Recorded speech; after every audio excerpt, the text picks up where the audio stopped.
The only people who don't want to disclose the truth are people with something to hide.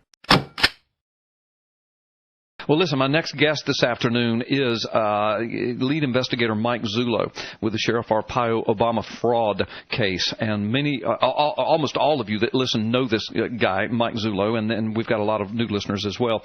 But I brought him on today because we've had the Alabama Supreme Court case that was brought forward last year has finally been announced. The decision in that concerning whether Alabama could investigate the qualifications of a presidential candidate, etc. Chief Justice Roy Moore, that's a name that everybody knows, was presiding over that case. The decision has come in, and it's kind of a mixed review. It's bad news in one way, but it's really, really good news in another way as well. So I've asked Mike Zullo to come on, and I believe attorney Larry Klayman is going to join us in a moment. He's the attorney for the plaintiffs. Mike, can you hear me? Are you with us?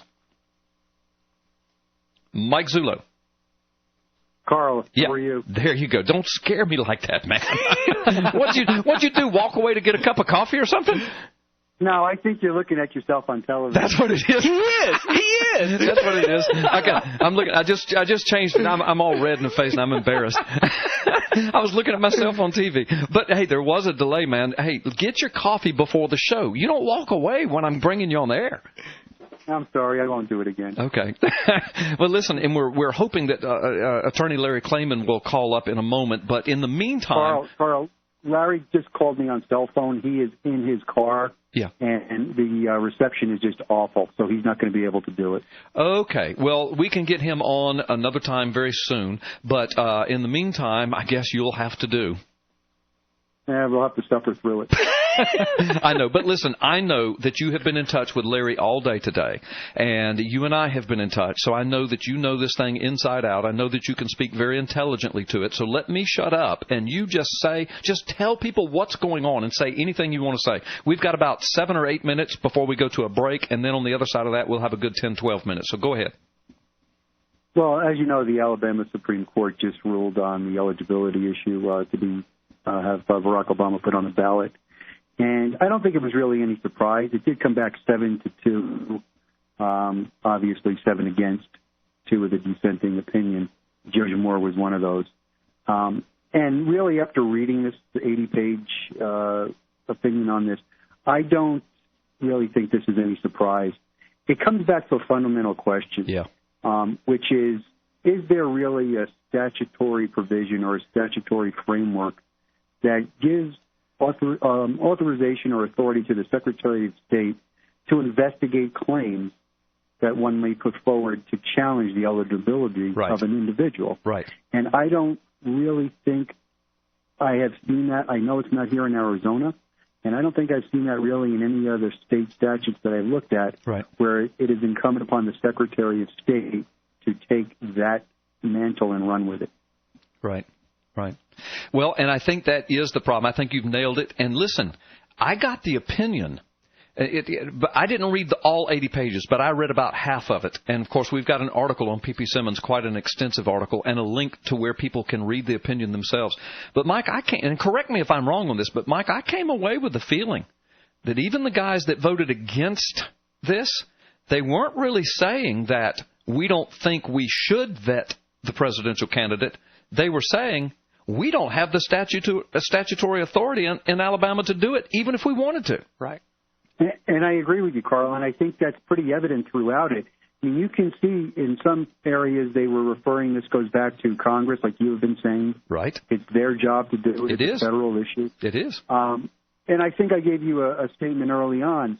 You know, the only way you stop this from going forward is to empower Secretary of States with the ability to request certain documentation and give them an investigator or two every 4 years to go out there and look into these issues if there is a problem.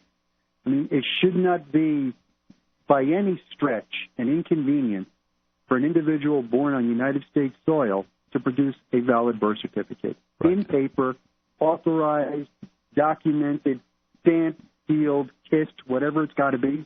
It shouldn't be an issue to do. Kissed, danced around, hocus pocus over. Listen, Mike, I'm going to read your statement that was given to the P.P. Simmons News and Ministry Network today, because it summarizes what you just said. It says what you said was the challenge before the American people going forward to prevent this type of atrocity from ever happening again has to be the creation of legislation providing legal authority to empower the Secretary of State in order to fully ascertain the most vital information of a candidate's qualifications, and to have the legal authority to require the one document that every American citizen gets as they draw their first breath, an official state birth certificate, which needs to be free from anomalies, errors, and questions. That was a brilliant statement, Mike.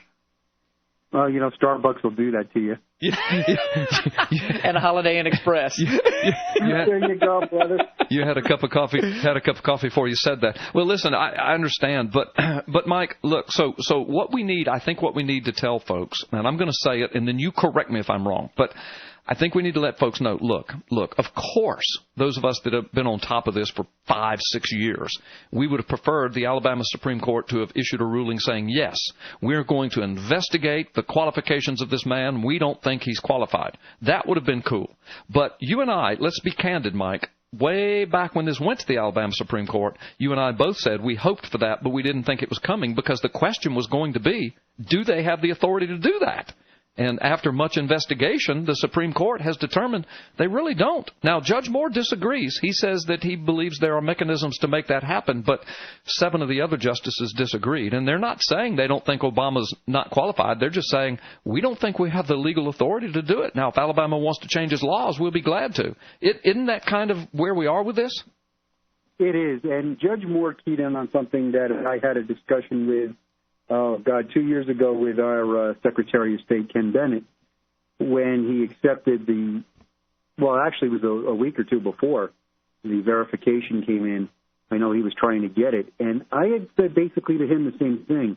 Just because it isn't written in statute doesn't mean you can't do it.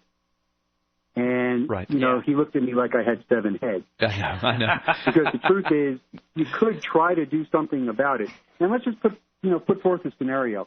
Let's assume they did try to do something about it. Let's assume that they came to the same conclusions maybe Sheriff Arpaio did, that this thing is plagued with problems.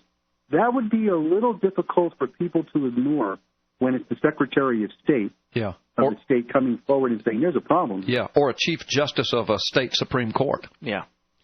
That's true, too. And that's the go ahead. You go ahead. No, go ahead, Brandon. Go ahead. Well, people want to hear you talk. Go ahead. That was me breaking in. You talk. Go ahead, Mike.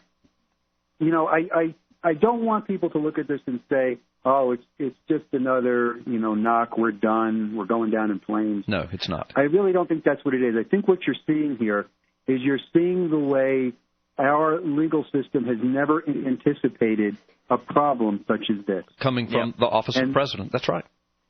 Right. There's no mechanism in place.